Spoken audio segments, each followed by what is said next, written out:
So, what's up mga boss? For today's video, magtanaw taog video nga kanang ni response si Kuya Balba sa kuan sa katong iyahang katong nagpatulpo silang fiancé itong kasagsagan sa araw ng kasal ng kanyang anak. So, ito siya po.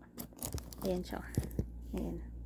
So, manood po tayo ng Rafi Tulfo in action. Diba? Ayan, panoorin po natin yan.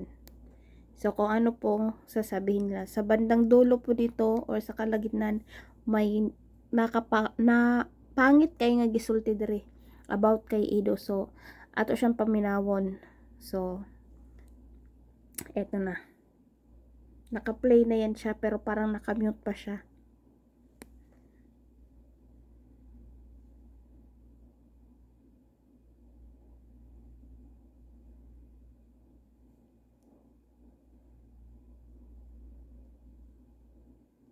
Wait lang kay ato siyang paminawon. Ayan siya. Pinamigil ko po talaga Ayan si na siya, Dr. Love. Okay. So, tigil na tayo dito. Kasi, alam nyo, wala rin namang kahihinatnan kung patuloy yung ating eringan o yung pag-aano natin. Kasi, lalo lang Nood tayo. mag-iiyab Diba? Kasi po ang pinakaano doon dito po ma'am, kasi grabe na po, sobrang na pong naaano yung pamilya namin sa buong Sobra na daw. Nadurog na po yung anak ko, halos Sabi daw, sobra na daw, durog na ang anak niya. Pero, sila nagpatulpo. Kung wala sila nagpatulpo, di ba? Dili ni mo viral. Tama na yung sa kay Kuya Val, kay Dr. Love. Tama na sana. Ipumunta pa sila kay Rafi Tulfo. Mas lalo silang nag-viral ngayon sa panoorin. Pakinggan po natin ulit. pati mental health niya po naaawa. Oh. Ako magreklamo sa kanya. O, pati mental health daw naapektuhan. Kay nagpatulpo sila. O, di ba? Ito naman. Sa kagagawan mo Kuya Bal, sa Oh. ano mo po sa Sige, anak ma'am. mo. O, sa kagagawan daw ni Kuya Bal. Ano bang ginawa ni Kuya Bal sa inyo? Hansel, we hear you. Sir, narinig nyo na naman po yung panig nila. Sige po. Yung pong bahay po nila, pinagawa namin, nasira po ng bagyo yung bubong. Nasira yung sa bagyo at saka O, tama. Nasira yung bubong doon sa bagyo, yung napakalakas na bagyo. Sino ang nagpaayos? Si Kuya Bal, di ba? Hinayaan lang nilang lumipad yung bubong. O, hinayaan lang din nilang wala wala nila gipaayo unya. Ang isa pa gyud ani katong kwarto ni Viance nga naguba. Si Kuya Bal pa gyud ang nagpaayo ni kat pa gyud si Kuya Bal sa bumbong. Wala sila di nila inisip ba na ano yung sakripisyo ng Kuya Bal para sa kanila. Tapos pakinggan pa natin mga boss. Ito pa. Nawala. Ayan. sa bagyo at saka Ayan yung sinabi ko. sa karpintero. Walang nagpagawa. Oh, ayan yung sinabi ko. Wala daw nagpagawa. Pinagawa ko O, pinagawa ni Kuya Bal, di ba? yung bubong nila, yung room ni Diancy at saka yung CR. Nagkulang po ng O, nagkulang ng 2 semento. Nagiging issue pa. ang sabi ni Hansel, ba't ko raw kinuha yung simento? O, ayan. Bakit daw kinuha ang semento? Ba't kinuha mo ang semento? Ayusin mo po Kuya Bal yung pag-ano mo. Ayusin daw. Ang yabang-yabang. Sabi sa'yo, ba't kinuha mo yung semento? Wala akong sinabi. O, nagpost pa sa Facebook. Isang may live. Nagpost pa yan si Hansel sa Facebook. Tapos, alam niyo kung bakit. Kung sa kaninong vlogger, kung saan-saan siya nag-comment doon. Marami siyang marami siyang comment doon sa comment section. Kaya nababasa na i-screenshot is mas lalong lumaya. Dagdagan pa kanilang mga reactor. So ako, di sana ako mag-ano nito kasi di man nanonood man ako pero parang nainganyo ba ako? Alam mo po Kuya Bal, ikaw po din mismo ang makakasagot niyan kung bakit ginamit niyo yung semento. Ang tapang, di ba? Kung ano pong gamitin nyo, kaya nga po pinagamit namin kasi wala pong Tapos, may sponsor na binanggit. Wala man Hindi pa nakinig nandal, dakdak ng dakdak. wala po akong sinabi na ano. Ang sponsor 100 lang. Okay. So, siguro eto na naman, kasi Shari, yan, he said, she said, yung ganyan. Sabi ni attorney. Masyadong lalaki at lalawak yung, Di ba? kumbaga, yung Lalawak at lalaki kasi habang nagsasalita si Kuya Bal, dakdak ng dakdak ang nanay ni Beyonce. Di man lang mag-stop ba? Parang walang respeto. Meron pa yan dito. Ay, wait lang.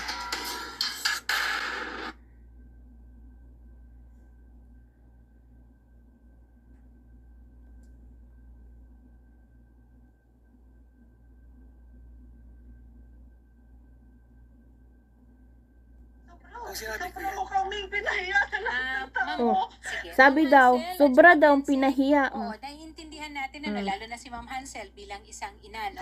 Lalo daw Pero, silang pinahiya. Ito po, nandito rin tayo para ilagay rin lang sa lugar kasi may proseso po ito. Oh, 'di ba may kaya ako proseso? Dapat gusto kasi nila ipatanggal lahat ng video.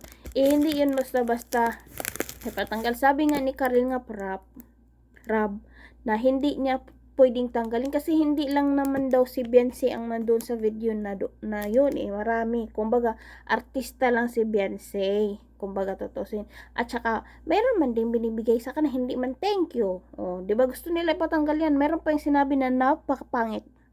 So, ang issue ngayon is ownership of content. Tama po. Kasi hindi rin po yan, kumbaga po, hindi rin po yan na basta-basta mapapababa. Diba? O actually, may experience tayo dyan, Shari, di ba? Kailangan may Takot kaso, nga yan si Shari, kailangan may pruweba. Sino ba ang may control and ownership over certain content? Meron bang consent? At saka meron bang Pakinggan nyo. proper remuneration? Yan po, lahat yun, kailangan po makitaan ng ebidensya at dokumento. 'Di ba? Kailangan may ebidensya at documents. Para ano po tayo ha? Proseso. Proseso, oh. Dapat may proseso, yun. yun. attorney, Sige po. ito yan, bakit sila ay parang naging ganun? Kasi merong mga Tama sinabi ni Kuya Bal. sinusuportahan sila. Pero malakas ang loob. Una siya si Kapiso Talks, Kapiso Mix TV, Eric Lanado ng San Vicente sa Tutumas, Batangas. Everything, araw-araw, attorney yung content niya. Kalinga pero paninira. Sila nagbigay ng support 30,000 ng Maynila. Tapos si Jules Arcido, Nasaan po ang evidence? Kuya Bal, Sige. wait lang po. Nasaan po ang ebidensya nyo na attorney, totoo po yung sinasabi niyo? Tingnan nyo, ang tapang-tapang. Sa mga tao na hindi po namin yung kilala, ano ma'am. yung dorm?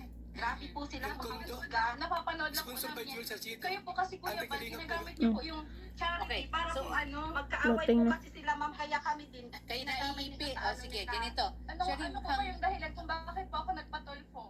Okay. Iyak Ano po na ba yan yung yan. dahilan? So, ang pinakadahilan sa pagpapatulfo ni Beyonce is para ma-take down nga dapat. Ha? Opo, and nung una, attorney, para tigilan na lang din siya ni Sir Val kasi after daw po niyang umalis daw doon sa kila Sir Val, is Doon sa panay grupo. post pa din daw po na sa Facebook Oh, ni yung Sir Val niya, against. saka yung Dr. Love, sa Ritzy.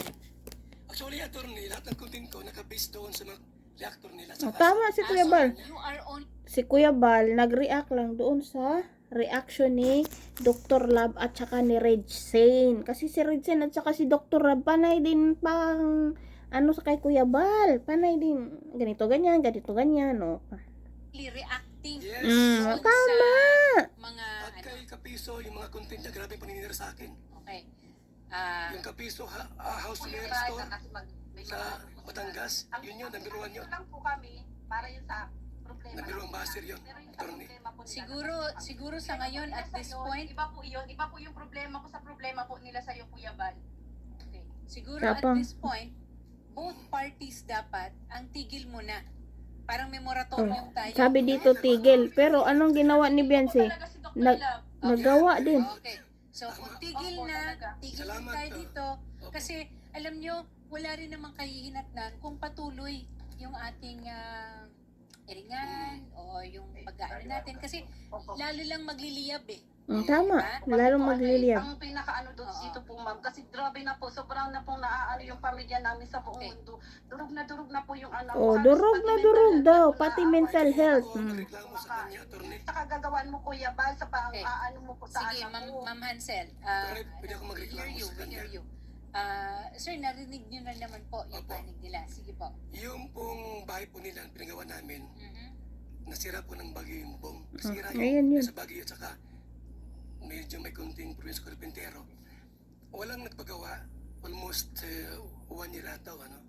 pinagawa ko, attorney, yung bubong nila, yung room ni Diancy, tsaka yung CR, nagkulang po ng dalawang sako ng simento. O dyan. Ang sabi ni Hansel, ba't ko raw kinuha yung simento? Sabi naman ng Wala po kapitero, sinabi sa'yo paalam. ba't kinuha mo ang semento? Ayusin mo po Kuya Bal yung pag-ano mo. Alin, Wala pa kasi sinabi sa'yo ba't kinuha mo yung nag-post ka semento. pa Wala sa pa Facebook, sinabing ganun Facebook. sa'yo. Nag-comment ka mo sa live na isang may At live. saka alam mo po Kuya Bal, Mm. ikaw po din mismo ang makakasagot niyan kung bakit ginamit niyo yung semento. Ginamit kasi ng Bakit po, kapitero, wala ano ako. po nung kung gamitin niyo, kaya nga po pinagamit namin kasi wala pong... Tapos, may sponsor na binanggit. Wala mang binigay yun. Sa akin na attorney, 180 binigay ko doon. Wala po akong sinabi na... Okay. Grabe, no? Tingnan, no? Okay. So, siguro ito na naman, kasi Sharia, Ay, naku, walang katapusan. Walang katapusan yan sila. May ano pa yan, may mga dagdag pa yan. Tapos may lumabas pa doon na si Edo daw, ganito ganyan. Di ko na lang bagitin dito. Basta, magulo.